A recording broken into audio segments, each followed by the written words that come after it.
जय हिंद। आपका स्वागत है आपके अपने YouTube चैनल बिलोटी टीचिंग सेंटर में। तो आज हम लोग मौजूद हैं ट्यूसडे के दिन अपने केमिस्ट्री के दूसरे क्लास में। Welcome to all guys in your chemistry classes. हम लोग पढ़ रहे हैं chapter 2 acid base and salt. Acid base और साल्ट के जितने भी डिस्क्रिप्शन में जितने भी डिस्क्राइब करके आपको पढ़ाना था, जो उसके कैरेक्टरीज होते हैं, जो उसके रिएक्शंस होते हैं और वो नॉन मेटल और मेटल के साथ रिएक्शन करके क्या क्या बनाता है, इसके बारे में मैं आपको अच्छी तरह से पढ़ा चुका हूँ। उम्मीद है आप लोगों को समझ में आ गया होगा। हम लोग उसके बाद पढ़े थे मोस्ट इम्पोर्टेंट कंपाउंड्स। उसमें भी 4-5 आप लोगों को मैंने पढ़ा दिया, जो आपके एग्ज़ाम के दृष्टिकोण से बहुत ही महत्वपूर्ण है। और आप लोगों के लिए एक मैं ये बताना चाहता हूँ कि जितने भी इसमें आपके चैप्टर 2 में और चैप्टर 1 में फार्मूलाज आपको लिखवाए गए हैं या मैंने जो पढ़ाया है, आप पूरे फार्मूला को एक जगह लिख लीजिएगा और लिखकर उसको याद कर लीजिएगा। याद करने का तरीका क्या है, किसी भी फार्मूला को लिख के रट लेंगे तो कुछ दिन बाद भूल जाएंगे आप। सीधा सीधा रटा हुआ चीज़ या तो आपको कन्फ्यूजन क्रिएट करता है या कुछ दिन बाद आप उसे भूल जाते हैं। लेकिन आप क्या कीजिएगा, फार्मूला लिख के उसको 1-2 बार यूज़ कर लीजिएगा। दैट मीन्स जहाँ पे रिएक्शन है उसको लिखने के बाद लिखना है रिएक्शन के साथ, या उसके उपयोग में उसके रिएक्शन को लिखना है, या नॉन मेटल मेटल के साथ रिएक्शन करता है तो उसका फार्मूला उसके साथ लिखना है। तो जब आप उसका यूज़ कर लेंगे, 2-3 बार यूज़ करेंगे तो आपके दिमाग में बैठ जाएगा, जिसे आप कभी भी नहीं भूल सकते हैं। तो हमेशा याद रखिएगा कि याद करने का तरीका रटना नहीं होता है, उसको क्लियरिटी उपयोग करके समझना होता है। जो भी इस चैनल को पहली बार देख रहे हैं, ज़्यादा से ज़्यादा इस चैनल को सब्सक्राइब कीजिए, और जो इस चैनल को सब्सक्राइब कर चुके हैं अपने सर्किल में अपने दोस्तों के पास ज़्यादा से ज़्यादा शेयर कीजिए, साथ साथ वीडियो को लाइक भी कर दीजिए। तो हमारा चैप्टर का जो मेन पार्ट्स थे वो पूरे हो चुके हैं, यानी मैं आप लोगों को पढ़ा चुका हूँ। उम्मीद है आप लोगों को समझ में आ गया होगा। अब इस चैप्टर के कुछ मोस्ट इम्पोर्टेंट क्वेश्चन जो हैं, जो आज मैं आपके सामने लेके आया हूं। तो जिसमें पहला हमारा क्वेश्चन है अग्निशामक यंत्र। आप लोगों को हर जगह, आप बैंक में जाएं, किसी सरकारी कार्यालय में जाएं या कहीं भी जाएं, आप लोगों को एक सिलेंडर दिखाई देता होगा। सिलेंडर जो है वो लाल रंग का होता होगा और उसकी बनावट कुछ अजीब होती होगी, और उस पर लिखा हुआ रहता होगा फायर, और उसको काट दिया गया होता है। फायर लिखकर उस पर क्या क्रॉस का चिन्ह कर दिया गया होगा। दैट मीन्स ये अग्निशामक यंत्र होते हैं। अग्निशामक यंत्र जो हैं, आग जब एकाएक लग जाती है, कहीं भी सरकारी संस्थान हो, प्राइवेट संस्थान हो, कोई ऑफिस हो, तो उस समय इसका उपयोग किया जाता है। तो आप लोग बोलेंगे कि आग कैसे लगेगी, तो देखिए किसी भी सरकारी संस्थान, कार्यालय या कहीं भी जगह पे भी करंट रहता है। फायर लिख के देखिएगा, उस सिलेंडर पे ऐसे काटा हुआ रहता है। फायर दैट मीन्स ये आग को बुझाने वाला यंत्र है, जिसे हम लोग फायर एग्जिटिंग गैसर कहते हैं। ये जो है हर आपको संस्थान में मिलेगा। जहाँ भी ऑफिस है, एसियाँ चलती हैं, कूलर चलते हैं, पंखे चलते हैं, यानी इलेक्ट्रिक होती है। इलेक्ट्रिक में शॉर्ट सर्किट होने की वजह से प्राय आग लगने की संभावना होती है, इसीलिए हर जगह आपको ये मौजूद मिलेगा। तो ये होता क्या है, इसमें किस प्रकार की ये रचना होती है, उसमें कौन कौन से कंपाउंड्स होते हैं, और किस प्रकार से इसको हम लोग चलाएंगे या इसको किस प्रकार से आग पर डालेंगे कि ये आग को बुझा देता है, तो इसके बारे में हम लोग समझेंगे।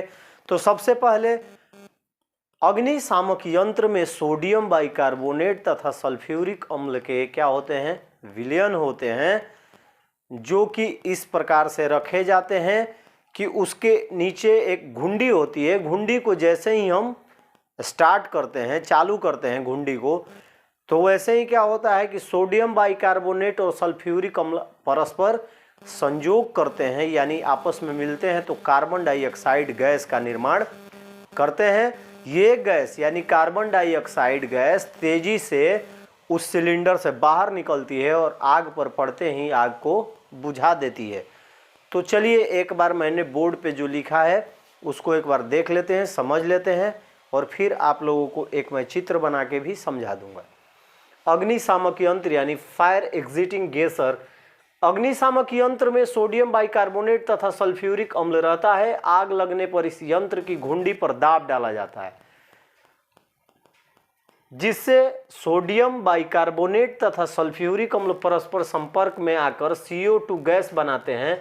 यह CO2 that means carbon dioxide, इसीलिए मैं बोला फॉर्मूला लिख के उसको आप लोग यूज कीजिएगा तो याद हो जाएगा।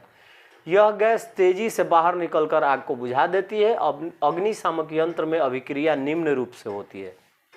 जब इंग्लिश में लिखते हैं तो the fire extinguisher contains sodium bicarbonate and sulphuric acid when fire start, due to which NH CO3 and H2SO4 that means sodium bicarbonate and sulfuric acid come in contact with each other and form CO2 gas.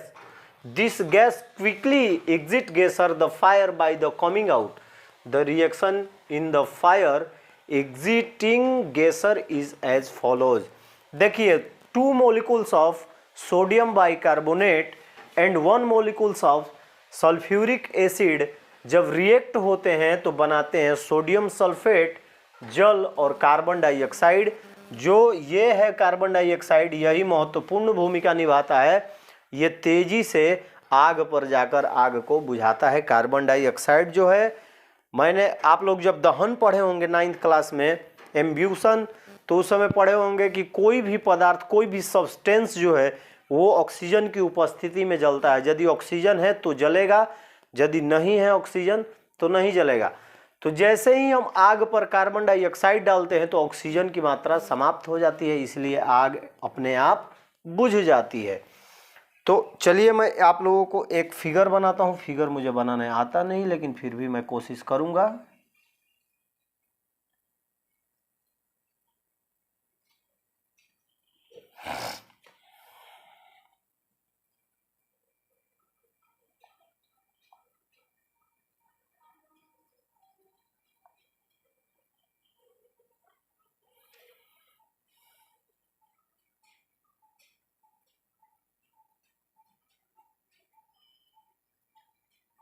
ये रहा आपका figure.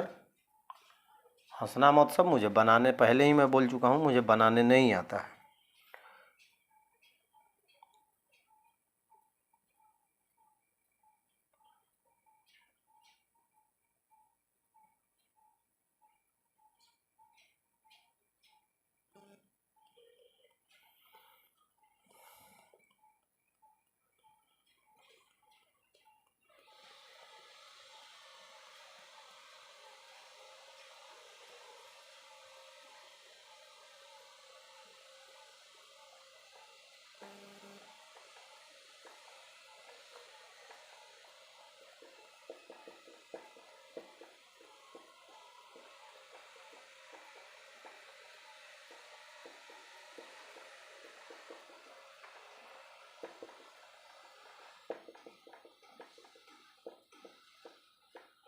देखिए किस इस प्रकार की एक रचना होती है, इस प्रकार की नहीं होती है। बनाने में मेरे को त्रुटि हुई है। आप लोग किताब में एक बार देख लीजिएगा, उसको अच्छी तरह से बना लीजिएगा। मैं एक डेमो के रूप में आपको बना के दिखा रहा हूँ।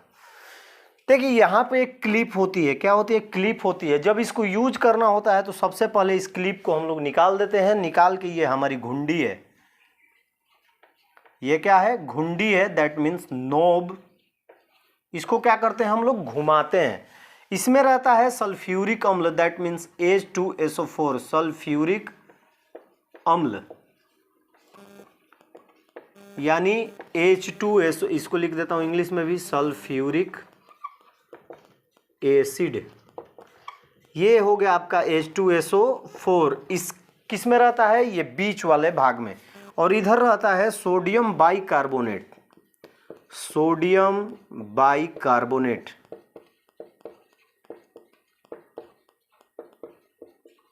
Sodium bicarbonate that means NaHCO3। अब देखिए ये दोनों एक दूसरे से अलग रहते हैं, सिलेंडर में एक दूसरे से अलग रहते हैं। जैसे ही कहीं आग लगती है तो आग लगने के बाद हम क्या करते हैं? सीधे इसके पिन को निकालते हैं और पिन को निकालकर इस घुंडी को क्या करते हैं, प्रेस करते हैं, दबाते हैं। दबाने के बाद ये एक दूसरे के क्या होते हैं, संपर्क में आते हैं और संपर्क में आने के बाद कार्बन डाइऑक्साइड जल तथा सोडियम सल्फेट का निर्माण करते हैं और उसके बाद एकाएक तेजी से कार्बन डाइऑक्साइड बाहर निकलता है इस सिलेंडर से और आग पर पड़कर उस आग को क्या करता है, बुझा देता है। तो उम्मीद है आप लोगों को अग्निशामक यंत्र दैट मीन्स फायर एग्जिटिंग गैसर जो है ये आप लोगों को समझ में आ गया होगा। तो इसको नोट कर लीजिए। इसके बाद और दो मोस्ट इंपॉर्टेंट क्वेश्चन है, मैं आपको करा देता हूं।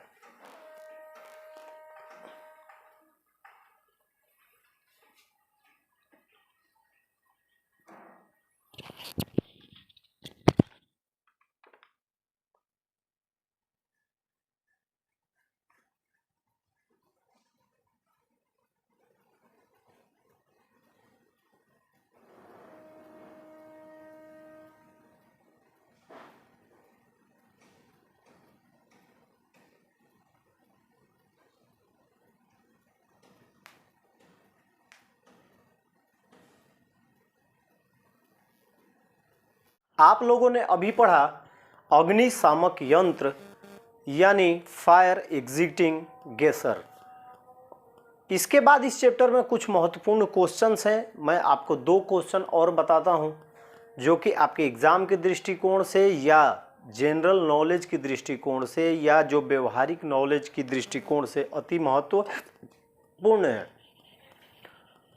अग्निशामक यंत्र की क्रियाविधि के बारे में आपने पढ़ा, उसमें कौन कौन से कंपाउंड्स होते हैं और किस प्रकार से उसे एक्टिवेट किया जाता है, ये आपको समझ में आ गया होगा। यदि कहीं भी इस प्रकार की घटना होती है, आग लग जाती है, तो आप उम्मीद है कि उसको आराम से एक्टिवेट कर सकते हैं। लेकिन हमेशा ध्यान में रखिएगा कि आपने पढ़ तो लिया, लेकिन यदि आपको इसका प्रयोग करना भी होगा तो आपके टीचर हैं आपके लेबोरेटरी में, उनके रहते हुए यानी उनकी उपस्थिति में ही ऐसा प्रयोग करें, अन्यथा इसमें आपको परेशानी आ सकती है। तो एक बार अपने लेबोरेटरी में अपने टीचर के उपस्थिति में यानी जब टीचर प्रेजेंट हो उस समय आप ये प्रयोग कर सकते हैं, यानी किसका, अग्निशामक यंत्र का। तो ध्यान रखिएगा, कभी भी अकेले में ऐसा मत कीजिएगा, नहीं तो आपको दिक्कत हो सकती है। अब चलिए हम अपने अगले टॉपिक की ओर बढ़ते हैं। तो हमारा अगला टॉपिक है उत्फूलन, इफ्लोरेसेंस, दैट मीन्स उत्फूलन। यानी सोडियम बाइकार्बोनेट क्या होता है, रवा होता है। सोडियम बाइकार्बोनेट आप सोडा देखे होंगे ना, तो वो रवा पूरा एकदम पाउडर की तरह पेस्ट नहीं होता है, वो रवाकरण होता है, गोल गोल गोल गोल। तो उत्फूलन क्या होता है, यानी जब सोडियम बाइकार्बोनेट को जब हम खुली हवा में छोड़ते हैं तो रवाकरण में उपस्थित जो जल है वो उड़ जाता है और ये सोडियम कार्बोनेट मोनोहाइड्रेट बना देता है। यानी सोडियम बाइकार्बोनेट में 10 मॉलिक्यूल्स वाटर रहते हैं, 10 अणु जल रहते हैं। लेकिन जैसे ही इसको खुली हवा में छोड़ते हैं, खाने वाले सोडे को आप लोग हवा में छोड़ दीजिएगा, ऐसे ही खुले में देखिएगा, वो एकदम पाउडर बन जाएगा। यानी उसमें उपस्थित रवाकरण में उपस्थित उसके वाटर जो है, जो जल है, वो उड़ जाते हैं। उड़ने की वजह से वो क्या होता है कि मोनोहाइड्रेट बना देता है, यानी वो पाउडर में परिणित हो जाता है। तो देखिए मैंने लिखा है कि सोडियम कार्बोनेट को हवा में खुला छोड़ने पर रवाकरण के जल को त्याग कर सोडियम कार्बोनेट मोनोहाइड्रेट का बनना उत्फूलन कहलाता है। यानी जब खुली हवा में सोडियम बाइकार्बोनेट के छोड़ने पर वो सोडियम बाइकार्बोनेट मोनोहाइड्रेट बनाता है, तो उसी को हम लोग उत्फूलन या इफ्लोरेसेंस कहते हैं। When sodium carbonate is left open in the air, the formation of powder of sodium carbonate monohydrate by discarding the water of solvent is called efflorescence। देखिए सोडियम कार्बोनेट में कितने होते हैं जल, 10 मॉलिक्यूल्स यानी 10 मॉलिक्यूल्स वाटर होते हैं। जैसे ही इसको खुला हवा में छोड़ेंगे तो इसमें हीटिंग होगा, उष्मा आएगी, ये बनाता है Na2CO3 H2O, यानी 9 मॉलिक्यूल्स जो वाटर हैं वो क्या होते हैं, उड़ जाते हैं, एक बचता है, तो ये पाउडर के रूप में महीन पाउडर बन जाता है। ये हो गया आपका पहला मोस्ट इंपॉर्टेंट क्वेश्चन। दूसरा है कि नमक को वायु में छोड़ देने पर पसीजने लगता है। आप लोग देखिएगा, आप नमक को कहीं खुले में छोड़ दीजिएगा तो वो पसीजने लगता है। ये आपसे जनरल कोई भी क्वेश्चन कर सकता है कि साइंस पढ़ते हो, बताओ कि नमक को जो वायु में छोड़ते हैं तो वो क्यों पसीजने लगता है। तो सीधा सीधा बोलिएगा कि जब नमक को हम वायु में छोड़ते हैं या वायु में खुला छोड़ते हैं तो ये वायु में उपस्थित जलवाष्प को ग्रहण कर लेता है, इसीलिए ये पसीजने लगता है। क्या बोलेंगे कि नमक को जब वायु में खुला छोड़ते हैं तो ये वायुमंडल में उपस्थित जलवाष्प को अवशोषित करता है, ऑब्जर्व कर लेता है। यही कारण है कि नमक में स्वेटिंग चालू हो जाती है, पसीजना चालू हो जाता है। नमक को वायु में खुला छोड़ने पे पसीजने लगता है, क्यों? When does salt start to sweat when left open in the air? नमक को वायु में खुला छोड़ने पर यह वायु के जलवाष्प को अवशोषित कर पसीजने लगता है। When the salt left open in the air, it absorbs the water vapor of the air and start sweating. यानी जब नमक को हम लोग खुली वायु में छोड़ते हैं तो वायु में उपस्थित नमी को ये खींचता है और खींचने के बाद पसीजना शुरू कर देता है। तो ये था आज का आपका क्लास। उम्मीद है आपको चैप्टर 2 के जितने भी क्वेश्चन है मैंने कराए हैं समझ में आए होंगे। आप लोग एक बार अपने क्वेश्चन आंसर जो आपके प्रश्न दिए होंगे किताब में उसको देख लीजिएगा। यदि आपको कहीं दिक्कत हो तो बिंदास आप आकर कमेंट बॉक्स में उस क्वेश्चन को बता दीजिएगा कि ये क्वेश्चन है, इसको सॉल्व करा दीजिए, मैं करा दूंगा। आपका चैप्टर 2 हुआ समाप्त। हम लोग अब अगले हफ्ते में सोमवार को चैप्टर 3 लेकर आपके साथ मिलेंगे। तब तक के लिए आपको जय हिंद। अपना ख्याल रखिए, बड़ों का सम्मान कीजिए, साथ साथ इसको नोट भी कर लीजिए।